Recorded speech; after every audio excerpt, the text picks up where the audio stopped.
அத்தனை செல்வமும் உன்னிடத்தில் நான் பிச்சைக்கு செல்வது எவ்விடத்தில் வெறும் பாத்திரம் உள்ளது என்னிடத்தில் அதன் சூத்திரமோ அது உன்னிடத்தில்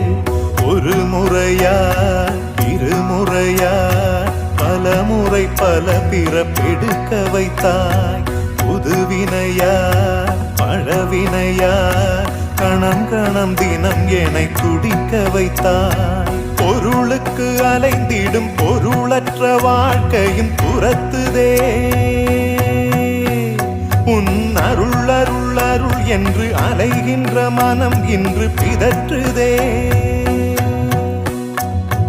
அருள் விழியால் நோக்குவாய் மலர்பதத்தால் தாங்குவாய் உன் திருக்கரம் என்னை அரவணைத்துணதருள்வாய்